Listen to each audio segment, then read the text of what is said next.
What's going on, Vape Nation? Job 131 is still here, and I have another review for you today. It's on the CLT Mini V3 or V3 Mini from Infinite. I've said it before, but I'll say it again.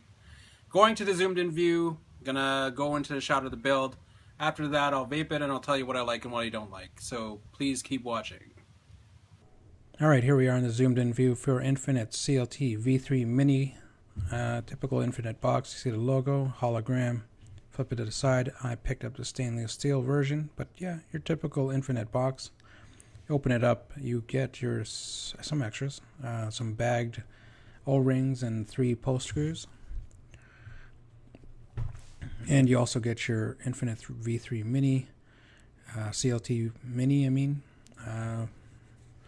Open it up. I like how Infinite packages everything in plastic, more or less.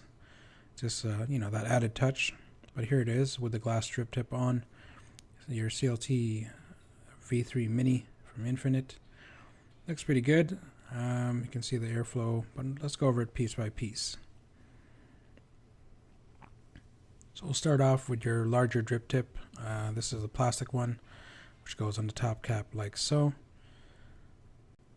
Next, we have your glass drip tip. Again, just a different option, but it's nice that it's included. And again, that goes on the top cap like that.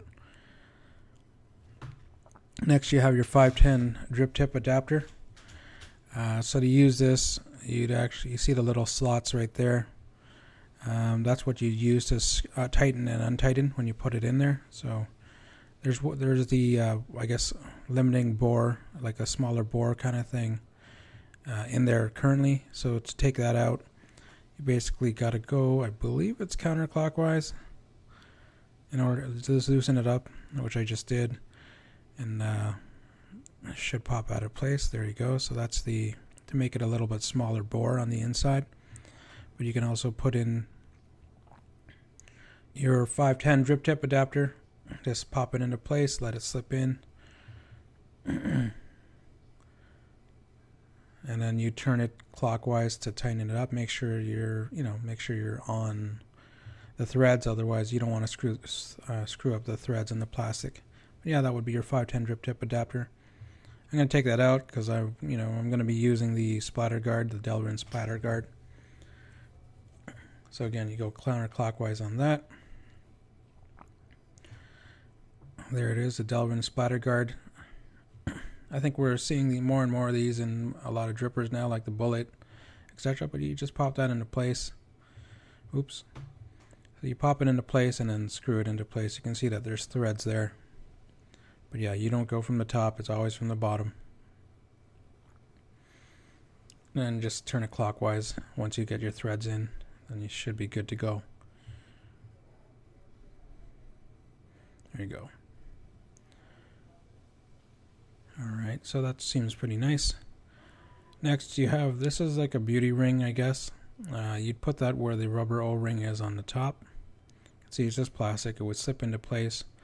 Usually when you're using a 510 drip tip adapter, so it would just go on right there. Just to kind of make it look, I don't know, flush or what have you. So when it's like that, and it kind of looks all even. Don't know if I'll ever use it, but it is nice that Infinite included it. Take that off for now because I'll be using one of the bigger drip tips. And again, the O-ring holds it in place pretty strong. Yeah, it's stainless steel construction on this top cap. You can see the airflow rings there, or airflow control. Yeah, very nice. Machining's good. Typical from Infinite, like I mentioned. Next, you have your airflow control ring. CLT Infinite logo is, etched in there. Typical Infinite, very nice. And again, stainless steel qualities. Like you said, they're one of the best clone companies out there. This isn't a clone, but again, they are one of the best clone companies out there. So finally, we have your deck. You can see 3 Phillips screws, 2 negative posts attached to the deck, and your positive posts. You can see as well that the holes are slightly bigger, or starting to get bigger. You should be able to fit some builds, not some crazy builds, but enough builds. The deck is a bit shallow though. In the middle sections it's a little bit deeper, but you're looking at roughly about 2 to 2 to maybe 3.5 millimeters. Flip it over. You have nothing there but just a copper 510 connection, and you did see the single O-ring. So to put it together, I kept a splatter guard in there, but to put it together, you put that. You can adjust the airflow that way, right?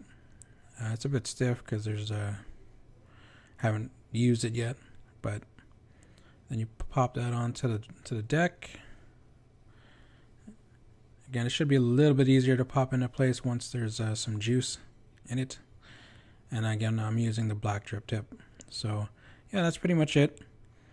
That is your CLT Infinite in the zoomed in view. Let's go out to the view of the build.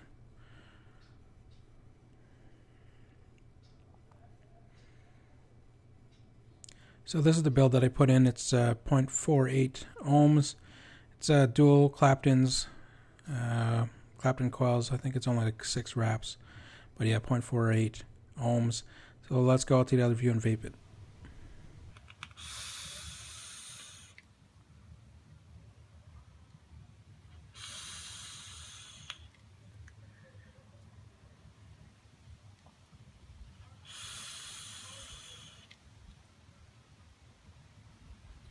Alright, that was a zoomed in view for a CLT V3 Mini from Infinite.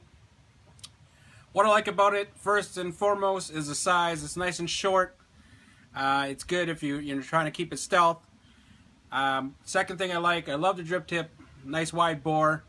The spatter guard is also good as well. Quality on Infinite, the build quality or the machining quality is always good. It's as far they do clone still, but their stuff is usually some of the best clone stuff out there. This isn't a clone. This is one of their authentics, I guess you can say. The vape's pretty nice. I have some regular Claptons in right now.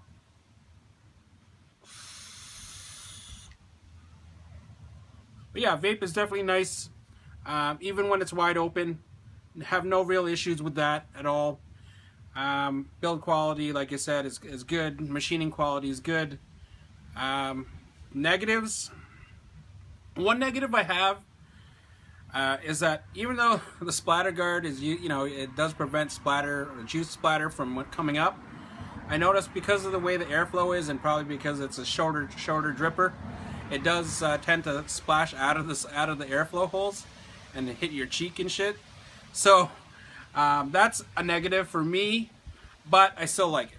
I mean, it's not bad. Would I buy it? Yes, I bought it. I picked it up for $35 Canadian from my buddy Kamuri101 on whackedoutesig.ca. If you haven't checked him out, definitely check him out. You can check his Facebook as well, Kamuri Vapes, and check his website, I think, KamuriVapes.com. But yeah, I mean, for the shorty size, it's not bad. I actually like it. The holes are actually fairly big, so you can fit some builds.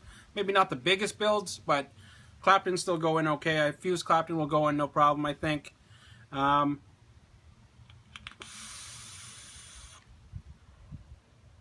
the vape and vapor production that it produces, depending on the build, is pretty good, I think. So for $35 Canadian, yeah, it's something to definitely check out if you're in the market for a short dripper. So I guess other than that, this is Job 131. I'm saying keep your wicks wet still, and thanks for watching.